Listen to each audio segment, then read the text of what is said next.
The Grand Council chamber fell silent as Ambassador Velthor's 3 eyes dimmed with realization. The human seat, crafted from earth oak at considerable expense, modified to accommodate their peculiar single-spine anatomy, sat empty. Not temporarily vacant as it had been during their diplomatic missions. Empty in the way abandoned things are empty, with a finality that resonated through the crystalline walls. "They're gone," Velthor whispered, his translator struggling with the weight of emotion in his voice. Council member Zira Eth, whose species had mastered faster than light travel when humans still painted on cave walls, leaned forward with her sensory tendrils extended. "Surely there's been some mistake. Humans don't simply leave. They debate. They argue. They write lengthy documents with subsections and footnotes. This silence is unprecedented." But the silence was absolute. Every human colony, every station, every diplomatic outpost evacuated. No declaration of war, no list of grievances, no dramatic speeches that humans were so fond of making. They had simply quietly vanished into the dark between stars, taking their technology, their music, their infuriating stubbornness, and their inexplicable hope with them. The first sign had been subtle. Human merchants stopped arriving at trading stations. Then their scientists ceased attending conferences. Their warships, which had protected Council space for 3 decades, returned to their bases, refueled, and departed beyond the galactic rim. All within a standard cycle, efficient, organized, silent. "Check the records," demanded High Arbiter Quan, his exoskeleton clicking with agitation. "There must be communications. Humans document everything." The archive drone hummed to life, projecting data streams that floated like luminous rivers through the chamber. What they revealed made Velthor's blood run cold. 17 formal requests from humanity over the past cycle, all denied. A proposal to include human literature in the cultural database, rejected as too emotionally volatile. A motion to allow humans to terraform uninhabited systems, blocked for potential ecological concerns. A suggestion to train mixed-species emergency response teams, dismissed as unnecessary militarization. The pattern was undeniable. Every human initiative, no matter how small, had been voted down. Not out of malice, Velthor had told himself, but out of caution. Humans were so young, so reckless. The Council had believed it was protecting them, guiding them, tempering their dangerous enthusiasm for the unknown. "We were protecting them," Velthor said aloud, though it sounded hollow even to his own ears. "Were we?" Zira Eth's voice carried a tremor. "Or were we containing them?" The question hung in the air like a plasma storm, impossible to ignore.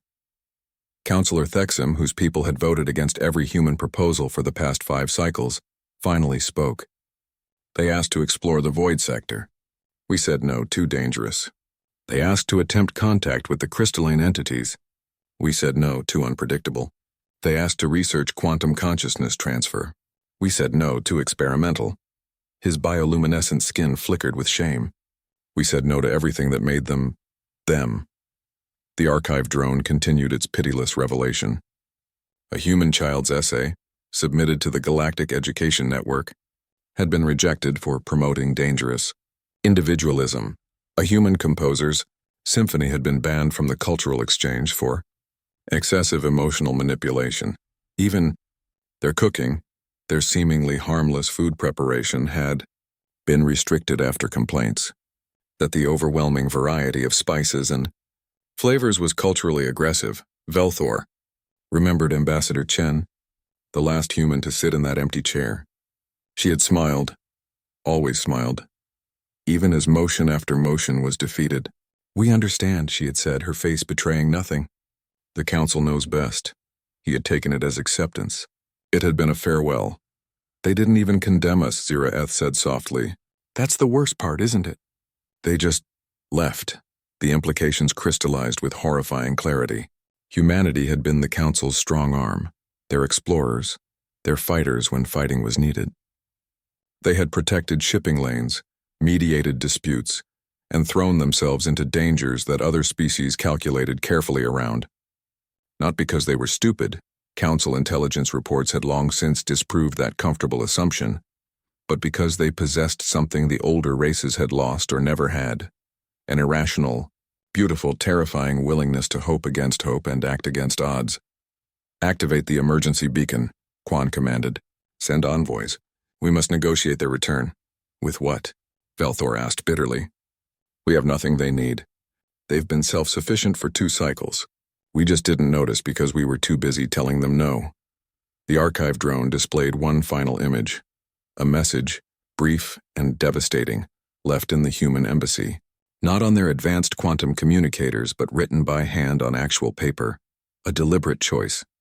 Thank you for the opportunity to serve alongside you. We have learned much. We wish the Council wisdom and prosperity. We will find our own path among the stars. Perhaps we will meet again when we are ready. When you are ready. Until then, farewell, no signature, no coordinates, no promise of return. The chamber descended into chaos as the reality settled over them like radiation from a dying star. The humans, with their short lives and shorter tempers, their impossible dreams and stubborn refusal to accept limitations, were gone. And the Council, ancient, wise, cautious to the point of paralysis, suddenly felt very small in a very large universe. Velthor looked at the empty chair and understood with perfect clarity what they had lost. Not soldiers or workers or convenient scapegoats for dangerous missions.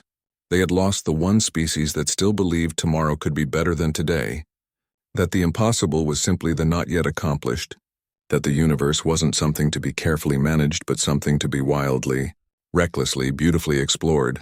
The humans had not left in anger. They had left in disappointment, and somehow that was infinitely worse. In the silence of the Grand Council chamber, surrounded by 1,000 species who had learned to survive by being careful, Velthor finally understood what humanity had been trying to teach them all along, that there are worse things than taking risks.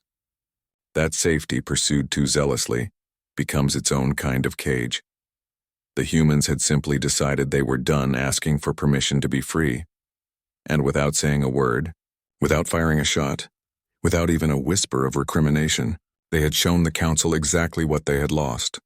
Everything that mattered.